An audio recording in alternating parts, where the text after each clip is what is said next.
Good morning, everybody. You might all remember a famous trial some 25 years ago. I almost didn't bring it up, but it has a good line that I want to use. If it doesn't fit, you must what? You must acquit. If it doesn't fit, you must let it go. Okay? In today's talk, I will repeatedly ask the question, does it fit? We have some big questions to consider for today's lesson. Today's lesson is like a lot of our lessons, but there's a few different twists that hopefully will engage your mind and get you to think a little bit. Dr. Daniel Amen wrote a book entitled Change Your Brain and Then Change Your Life. And this is a little bit of the inspiration for today's lesson, as well as a few other things. And he asked us this simple question when considering making any decisions, really. How does whatever you're considering or doing fit into your life, and your plans, and your goals? And we are here and now, and being here and now, how does where you are now and doing what you do fit in to your overall purpose and plan and the things that you have hoped to be in your life? We in our teaching are learning to trust our inner guidance. It's always the thing, there's inner guidance. You have an internal guidance system. Some of you may not know it, but you do have that. And so as you begin to commune more with life itself, you will understand that there is this thing within that's attempting to get your attention, that in fact is wooing you. You might recall from Hamlet, if you remember Hamlet at all, Shakespeare tells us, "This above all things, to thine own self be true, and it must follow as the night the day, that thou canst be false to anyone, any man." What immediately comes to mind when considering today's lesson in being true to ourselves, and the word that comes up always for me when I think of that is integrity. And its meaning and how having a certain integrity is important, considering what we can or what we ought to make room for. If you're being true to yourself, there's a lot of things that won't fit in your life anymore. So that might mean you might have to slow down a little bit, meditate and do some treatment. And we do this because we want to, you just don't want to burn through your life unconsciously. Maybe some of you do, but most of us here who are in this teaching want to use the power that we have and use it intelligently. So the decisions that we're making and the thoughts that we're thinking, we want to see if they're in alignment and if they are a good fit. Being honest with ourselves and out of denial and having strong values and principles will help guide us. Being honest with yourself about something if it's working. It could be a friendship. It could be something with your son or your daughter or your boyfriend or girlfriend or your wife. Are you being honest with these people? Are you being honest with yourself? Are you in denial about what you're doing and how you're showing up to any and all of these different kinds of people and relationships? Do you have strong values and principles? If not, this is what we invite you today to take a look at. And maybe values and honesty and strong principles haven't been your guiding light, but this maybe is the place to start. Maybe this is where the work begins. We teach or we present self-esteem workshops every single week, as you know. That's my thing. Here's my girl, you know who I mean. It's Louise Hay. And that book that sold 65 million copies, bigger than the whole New Thought movement. She struck a place where everybody wants to take a look, where you show up and where there's parts of your personality, your thoughts, your behavior, how you're being with other people that don't really fit in with being the person you came here to be. So, we teach this, how to have integrity and be more authentic with the most important person in the world, so then we can be more honest with the people that we care about and love. Whatever goal you want, whatever you want really that interferes with alignment with bigger ideas, hopefully is starting to become suspect to you. In other words, if you're trying to live a truthful, decent life and you're trying to be generally a good human being, then Mary used to say, you gotta clean up all the mess. What's the mess? The mess is going to be the stuff that's going on within you that contradicts you being able to step forward, in greater integrity and to achieve the things you want. So hopefully, as you grow in this teaching, some things start to become uncomfortable. Uncomfortable sometimes is a good place to be, because what is being suggested there is the universe is asking you to clean up your act, to let go of many things. Your activities, types of thinking, people too. Life, liberty, and the pursuit of happiness are more than American values and virtues. Life, liberty, and the pursuit of happiness. As metaphysicians, we better understand the concepts of whole and undivided, because we know the reality of life is that we are one. So there is really no other person. We know that we are one with all of life. And we have concern for everyone's well-being, all people everywhere. I remember from philosophy, Socrates, I think, who's credited with saying, the unexamined life is not worth living. You've heard me say that before. So the thing is, we always want to be taking a look at what we're up to and what our thinking is. We inquire within. We're always considering and we're thinking and we're wondering, what is working and what's bringing us towards the things that we want. And we also take a look and we consider whether what we're doing fits in with what our goals are. It always begins with us, though.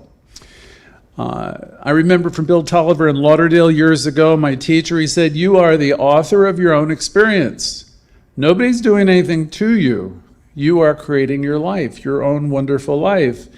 And you're creating the wonderful things, and you're also creating the mess, if there is a mess. So we know that we are growing into realization. And we're growing into realization that there is no other, that in truth there is nothing outside of you, which points to that poem I love reading by Ella Wheeler Wilcox, God and I in space alone, and nothing else in view. And where are the people I once knew, the dead whom I once knew? And nay, they have ceased to be. There is nothing, there's never been anything but you and me. So what we're talking about here is you have a relationship with God. You have a relationship that's personal. And all of your life is filled with your creations. And I love the therapy I've had over the years where the therapist would expertly ask me, what am I creating this person to be? Because this is what we do. We create people to be lovers and friends, and then we banish them from the kingdom sometimes. And we have a lot of things that we do. But the most important thing to realize is that we are creating our own lives. Some of the things we're doing really do not fit in with living a noble life. How can you be with one person and with two others? How can you be truthful to one and lie to others? How can you do one thing and be another? So there's questions of integrity. Annie Mame, you remember Annie Mame? That character was played by Joan Crawford, Lucille Ball, and I think Angela Lansbury, if I'm not mistaken. There's a line in those movies and plays which is live, live, live. And of course you remember the more famous line, which is life is a banquet. But most of these poor, excuse the word, suckers are out there starving to death. Ernest Holmes, in one of our openings, said, all the good is laid out there for you. But here's the thing, nobody's going to rescue you or save you. You can't get good enough and make yourself better to be saved. Salvation comes from you living an authentic life and a noble life and a life with purpose, and finding out what your purpose is and aligning yourself with those higher callings. Whatever is happening in the outer world, meaning your outer world, is a reflection of consciousness. There is much that's going on that we really don't need to participate in. When I was younger and I was teaching in Florida, I used to think, well, these are like fish hooks. I can chomp onto one of these ideas, unrest and injustice, you name it, there's something for me to, grab onto. Politics, what the girlfriend or boyfriend are doing, and I can grab onto it, and then it's got me. And I'm be focused on what is happening to me, and I'll be into some story. And as a metaphysician with a higher calling, we know we can do differently. We know that we can have the understanding that we're in the perfect place, perfect time, and all the time. Furthermore, we know we can let go of people, of places, of unholy situations. And we can have the peace of God.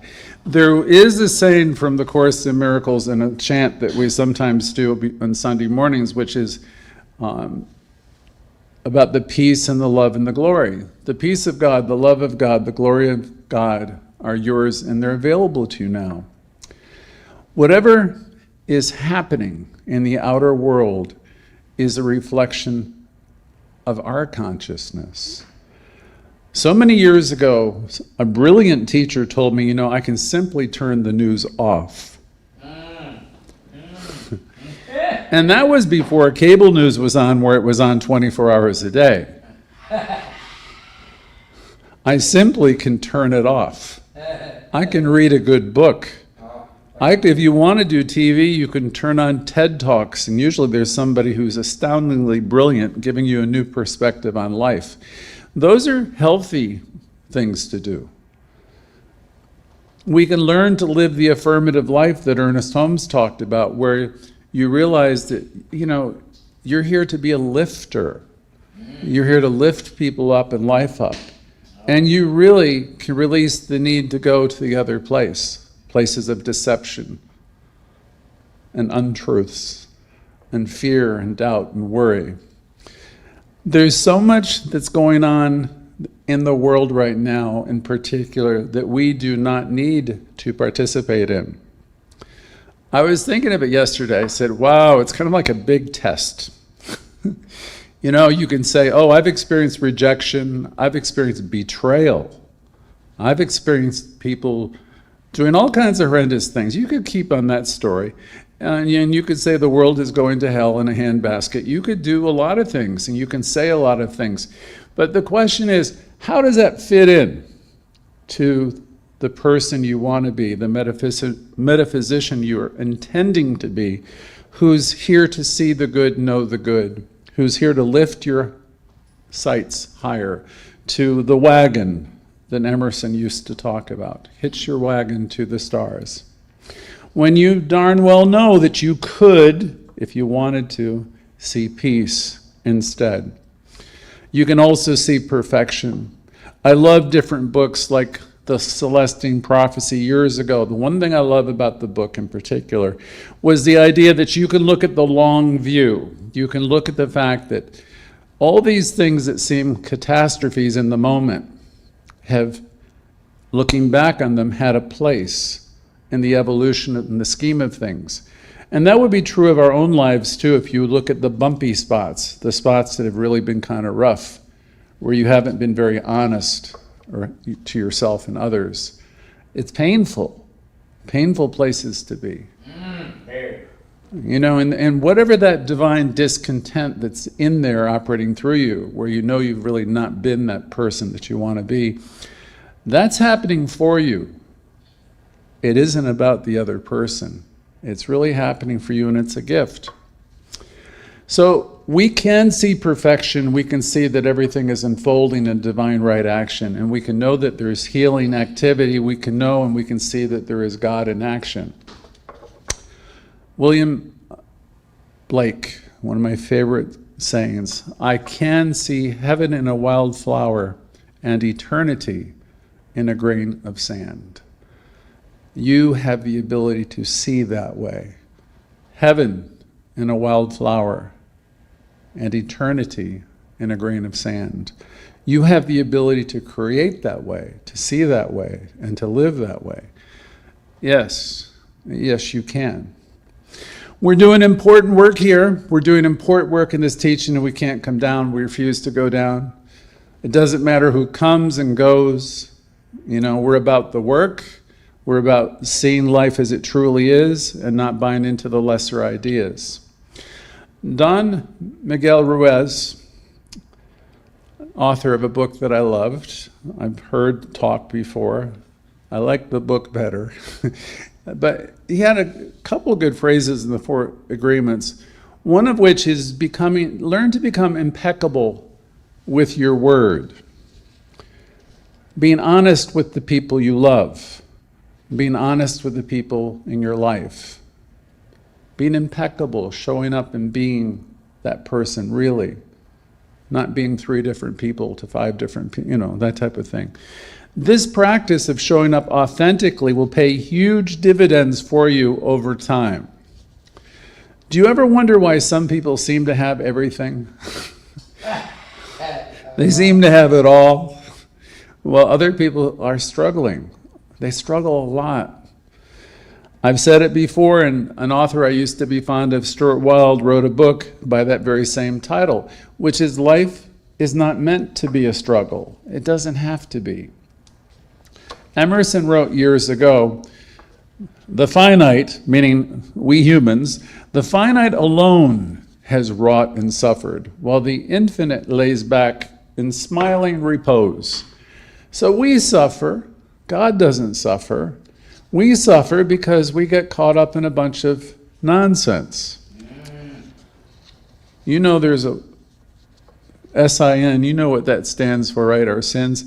Self-imposed nonsense. Because the stuff that we're doing just doesn't fit in with the big, if you're not speaking the truth here and you're half truth there and a little truth someplace else, you're involved in a bunch of sins, which is a bunch of self-imposed nonsense. And it doesn't fit in with who you really are. You who are God's yourself, one with the one. So I was watching this clip, thinking of different angles I wanted to approach this lesson of anti-meme, and it was done, the one I was watching was done by Joan Crawford, but Lucille Ball, Angela Lansbury, and God knows who else. And that line, life is a banquet. And most poor, as she said, suckers are starving to death. And the character then drags her helper out of the house, and the suggestion is live, live, live. Quit staying alone with yourself, telling yourself a bunch of stories that will take you nowhere. Have a little bit more integrity and get honest with yourself. Clean some of this stuff up so who you are and what you are can fit in with who you have come here to be. What about these people who have all the good stuff, right? Do you think it's just luck? No. Some of you will tell yourself, oh, they get all the breaks. That he and she got it all, and you have a little bit of that poor me stuff going on. Or do you think someone else's success was overnight success? That's very rarely the case. Usually when you see someone with overnight success, there's been many months and oftentimes many years of preparation. Some people have great relationships too. How about you? Are yours based upon honesty and loving kindness and listening to the other person and attempting to foster his or her goals? Do you have their back really as a friend? Or do you lie, and are you deceitful? Are you just not being honest?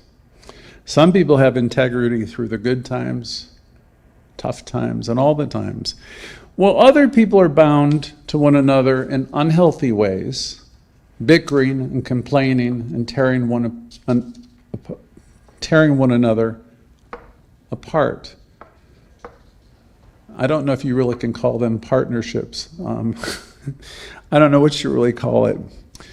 And if you're focusing wrongly on the other person, what they're doing, and you're really not able to clear the log that is out of your own eye because you're so focused on other, and that's always a mistake. The log in the eye. So, when you're about any of this stuff in your relationships and your jobs and with your families where you're being less than what you really want to be, the question is, does it fit in?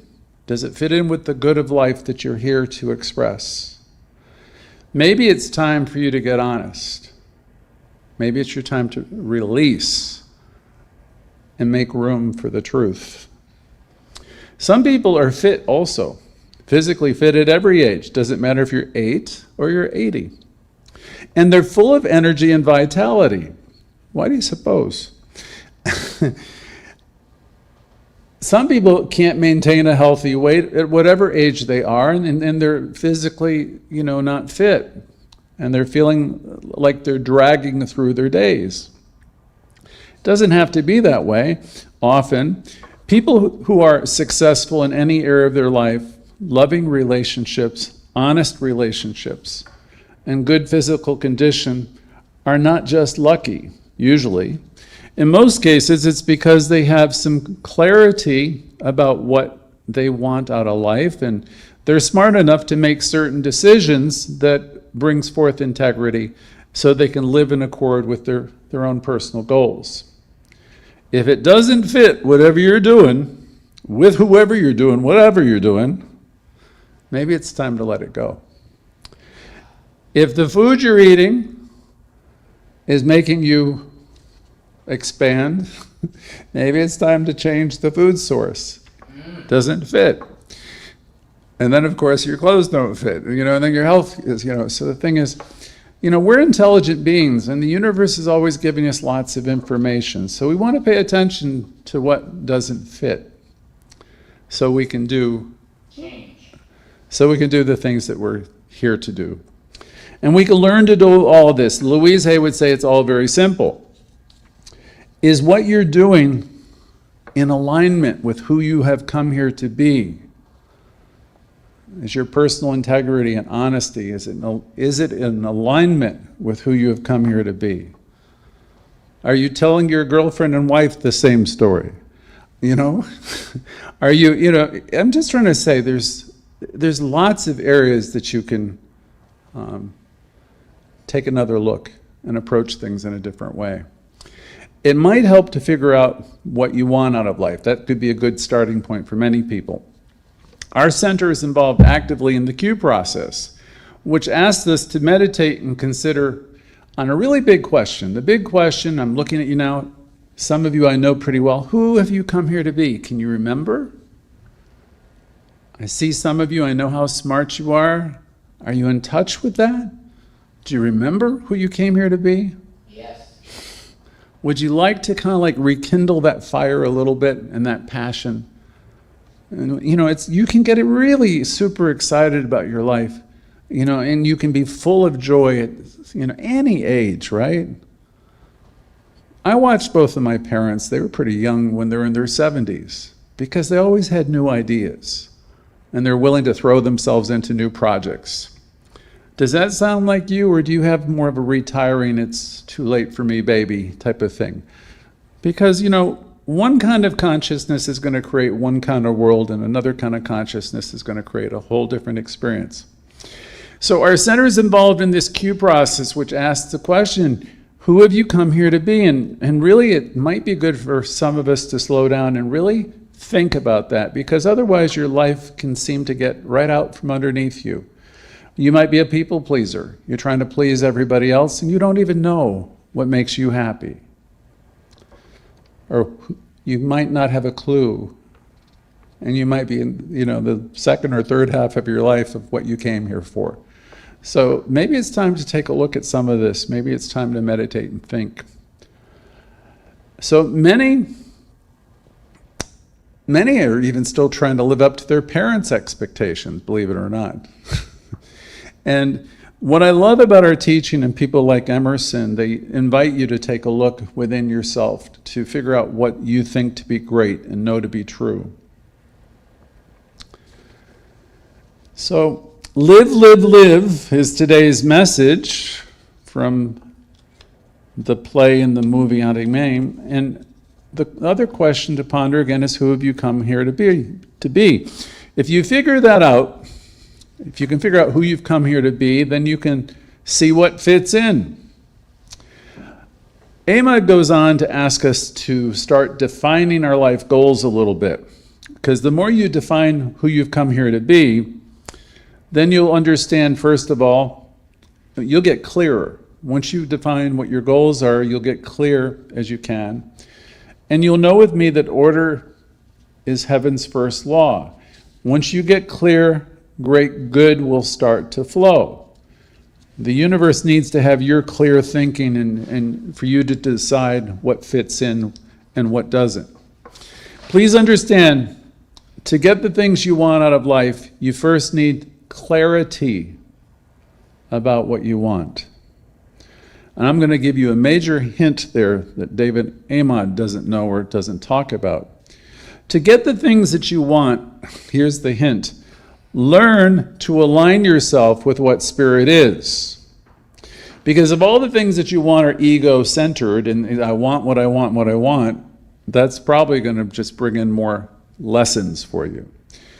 So I liked all of Eamon's material, but I want to throw in my little hint or suggestion in your wanting.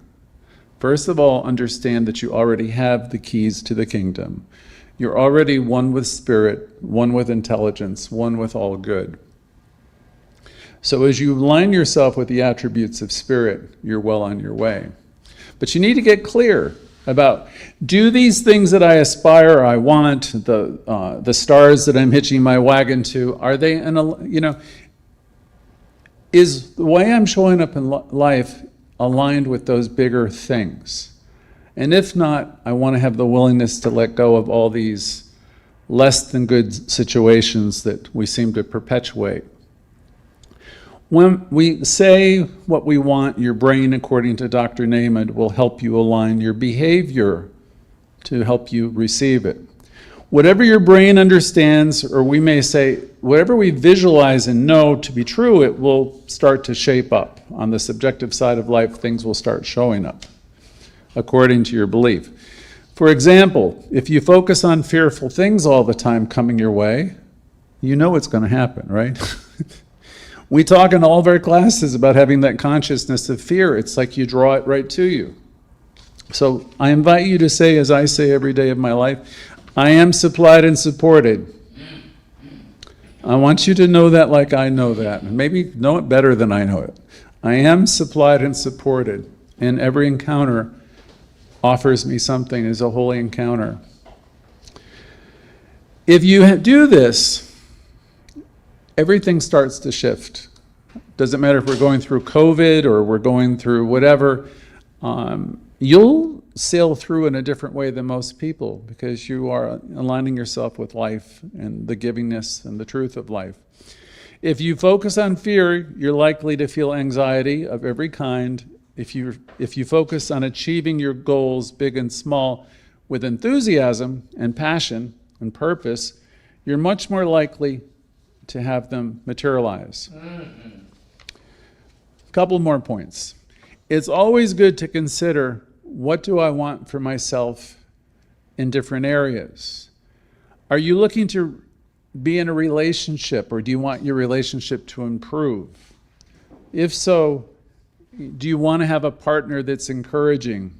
If you want that, then become that person. And by and large, are you being lifted up and encouraged in your relationships? If not, there's decisions for you to make. Regarding your finances and income, is your money supply and income in alignment with your goals? And if not, are you doing something that's a good fit for you? Are you bringing added value to your job? Are you finding ways for your place of employment to be more successful? Are you there to give on the job, or are you there just to, watch the clock? Because the people who add that extra dimension, that extra quality, are creating their own success that has nothing to do with their jobs. So We intend to learn how to live and grow and bring greater value into everything we do. Our physical health, if we want to be stronger and have optimal health again, we're going to move around a little bit more and exercise a little bit more and pay attention to our food, and we'll start to see that that behavior fits in with a healthy, successful person. What about your emotions during this time? I know there's been a lot of depression. Are your emotions supporting your highest and best now, your success? If not, get on the phone and start talking about how you feel with people. And talk to people who can reflect back the truth to you. That's having another kind of wisdom.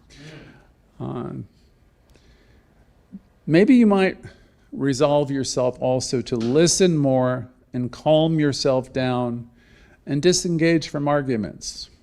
Release them all and let go. If TV is distressing you, as I said before, watch much less of it. Another question that comes up today, and see if it fits in, is where are you spiritually? Are you feeling connected with Source? Are you feeling supplied and supported? Are you caught up in just having an inkling of the wonder of life? Are you remembering that you're one with Source and that you are a creative being in your own right?